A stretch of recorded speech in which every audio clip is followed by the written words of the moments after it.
Inside EKU Sports. Brought to you by Jimmy John's. Order Jimmy John's sandwich delivery today. Jimmy John's, freaky fast, freaky fresh.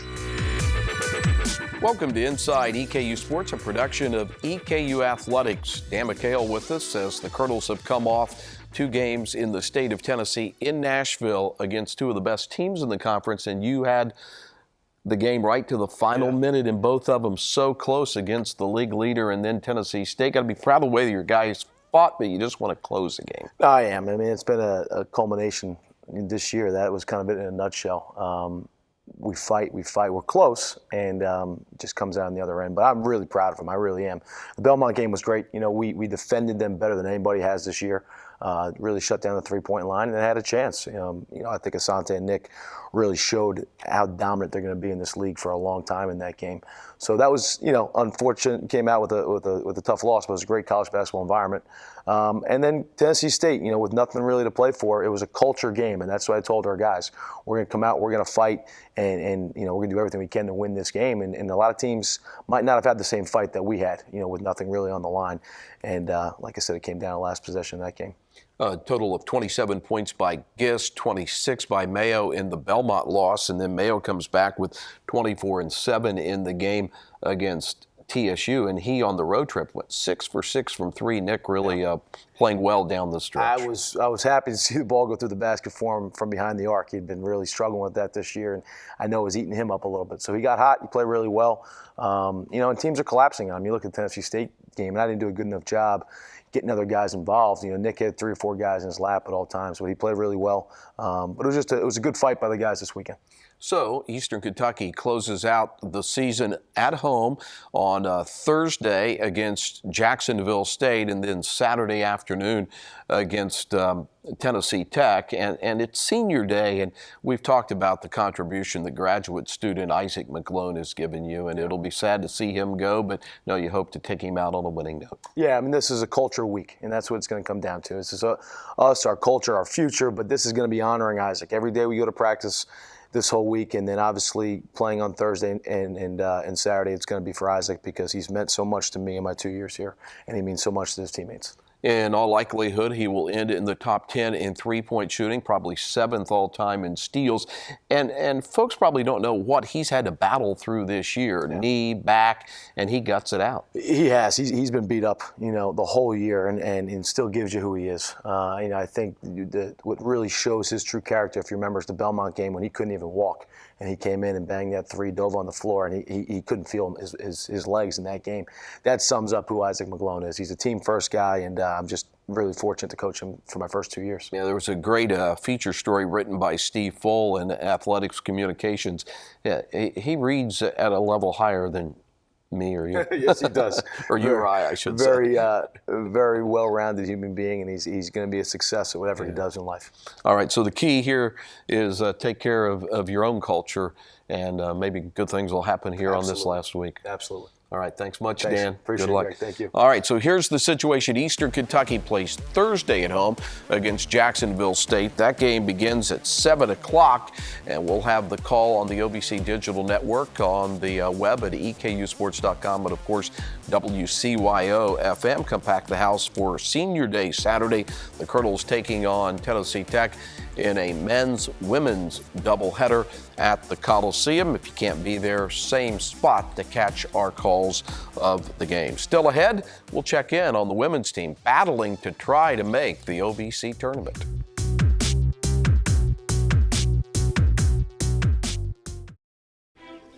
I now pronounce you man and wife. You may kiss the bride.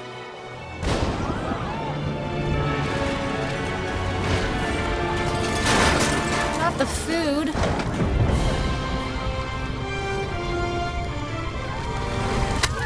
I got you, sis.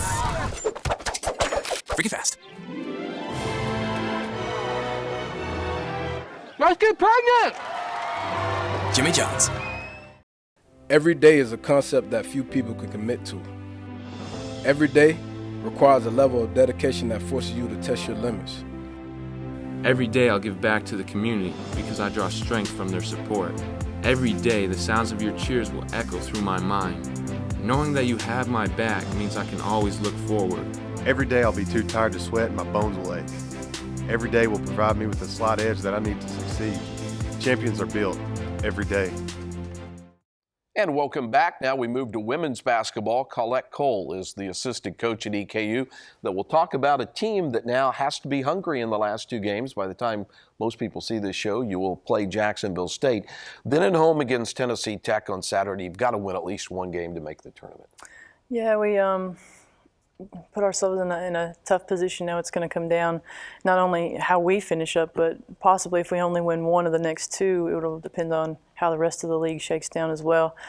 At this point, we just have to take care of us and, try to just think about it one game at a time. Jacksonville, like you said, we played them on Wednesday. They beat us the first time. We did not perform very well, in my opinion. I think it's a winnable game, but we have to go there. Their home floor. They're coming off a big win against Tennessee Tech, who is, I think, sitting at third right now. So they're definitely feeling good, and they're in kind of the same position we are. They're still trying to fight for that tournament spot. And then Tennessee Tech on Saturday. It's senior day. You've got a lot of seniors. So always a special day. Yeah, and with that, you have the emotions and all that with the seniors, but hopefully. You just think about it as let's go out on a good note, give everything you have. People's family will be there, so hopefully that is a positive motivator and doesn't bring more nerves or anything like that. But that'll also be a challenging game. I think they beat us by 2 the first go-around at their place. Again, it's a little different to get to play them on our home floor, so we'll just have to see. What does the team need to fix? Because it seemed like in the Tennessee State game, the last game you played on Saturday, that their defense was aggressive and it caused the offense problems. Did I read that right? Yeah, they did bring a little bit of heat and all that, but I don't even think it's so much of an offensive problem for us as on the defensive end. I mean, you kind of feed off that. If you get stops, then it's a lot easier to come down and get in the flow of your offense, but we did not. I mean, we gave their post players a ton of looks, 10, 15 feet, and they knocked those shots down, which it was a little deflating, and we just didn't bounce back and couldn't get anything going. No fluidity on our offensive end. So the Tennessee Tech team, you were down 12, cut it to 2, had chances to win. What does that game tell you about how things need to be a little bit different on Saturday? It was good to see that we fought back. He said we were down 12 on the road. We came back and then got a shot off to win it. I think it was a charge last kind of a couple segments there toward the end. But if you look back at that game, you had Jalen O'Bannon and Shavonte Naylor, both 2 of our top 3 scorers. Neither one of them had a solid game. So if we can just get one along with everyone else that played, I think the outcome would have been a little different. And again, we just have to see on next Saturday. Yeah. Well, let's see if we can get Jalen O'Bannon and Shavonte Naylor going. There are 5 or 6 seniors on this EKU basketball team, and again, they will be on the road at Jacksonville State on Wednesday, 8 o'clock. I'll have the call beginning at 7:45 on WEKY AM. Then there's a doubleheader again at home on Saturday against Tennessee Tech. The men play at 2. The women's team tips off at 4:30. We have both games on the OBC Digital Network, on the radio, and on the web as well. And up next on Inside EKU Sports, we'll meet an important member of the EKU Athletics Hall of Fame. She was really good on the softball field, and a liaison between academics and athletics as well when we continue.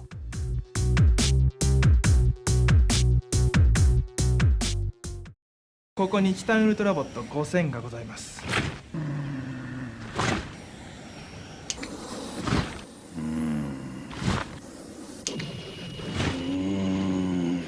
ジミー・ジョーンズ、ジミー・ジョーンズ。ジミー・ジョーンズ、早く来てくれ。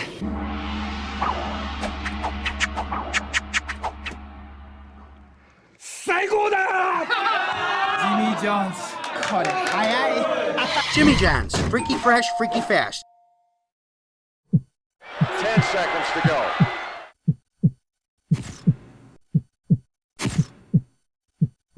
Harper coming forward.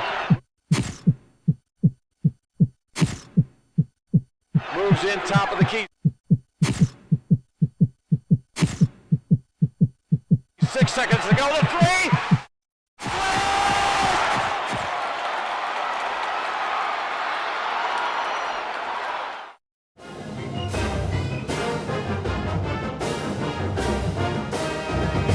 Kelsey Dunson goes into the EKU Athletics Hall of Fame. She was Kelsey Anderson when she played at EKU back in the mid-2000s. You were a pitcher, a lot of wins, a lot of shutouts.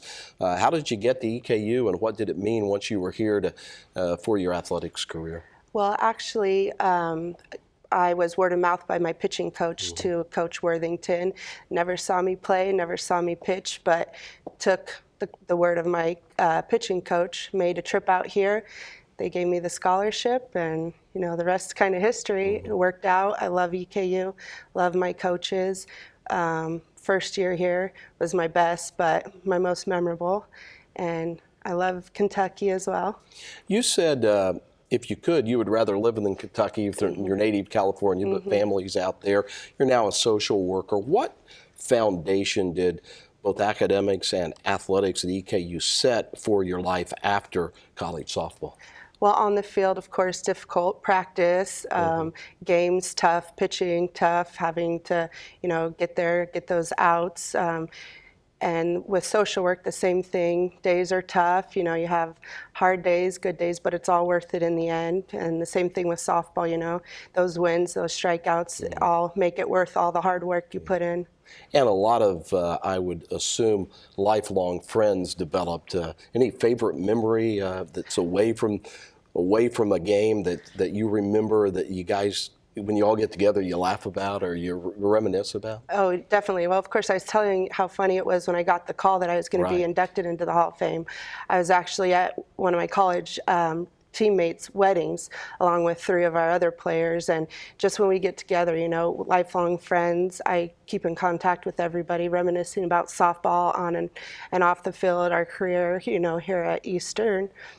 It's just amazing. 2 young children, are they going to be ball players someday? I sure hope so. We can only hope. My son's playing T-ball now, so hopefully he sticks with it. Awesome. So if you were going to wrap up your days at EKU, what sticks in your mind the most of how it was instrumental? Getting through the long days at class, and after that going to practice, which was even longer some days, and then having to pitch on top of that.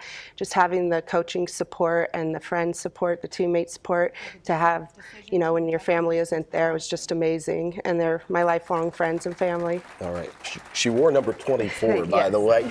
Kelly Anderson Dunson, and she's now in the EKU Athletics Hall of Fame.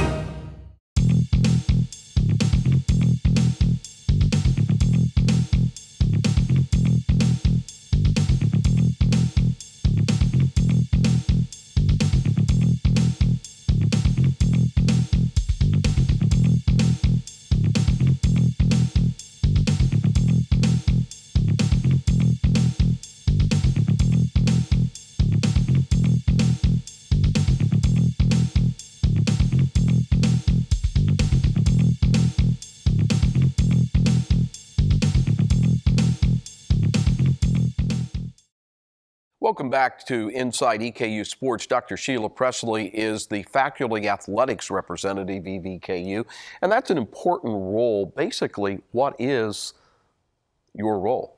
My role, as far as we call it, is to ensure that our student athletes are meeting all of their academic expectations, along with what they need to be doing as athletes. So the term student athlete really is a blend.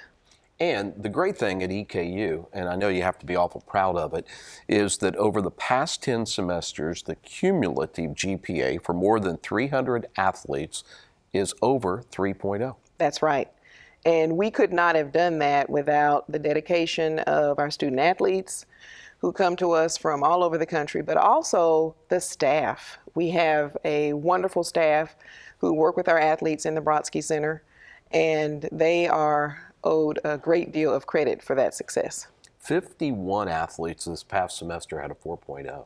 How do they do that and balance their workload on the field or the court as well? It's not easy, but most of the student athletes who come to us are coming because they're very loyal not only to their sport, but also to the degree that they want to obtain.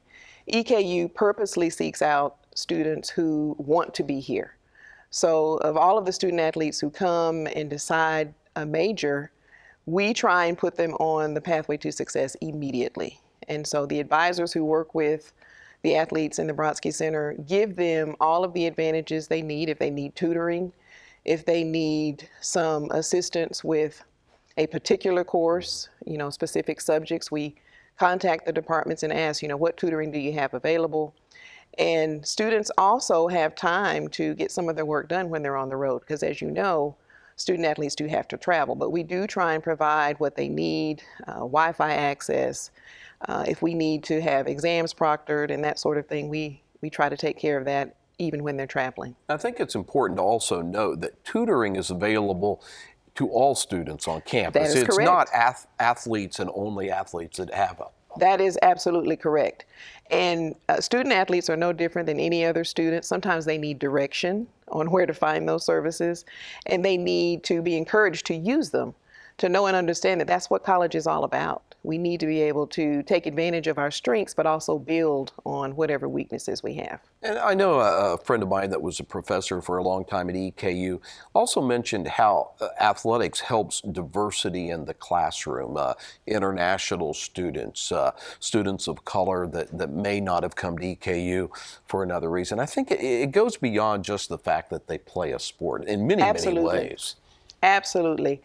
Student athletes bring a certain amount of excitement to our campus, and they also bring the culture and whatever ethnic background that they're coming from with them. So that gives our student population yet another type of individual that they can grow and learn to understand. And we want that for all of our students. And you're right, we have a number of international students, students of color who come to us who want to play sports, but that's not their only purpose. They're here to learn about others as well. So it's a sharing process, and we like to think that the athletes are open to that.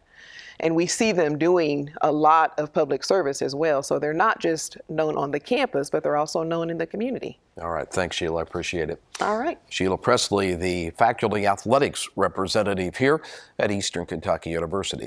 And we remind you to keep up all season long with EKU athletics on EKUsports.com, Facebook, Twitter, and Instagram. That does it for another edition of Inside EKU Sports. See you again next week.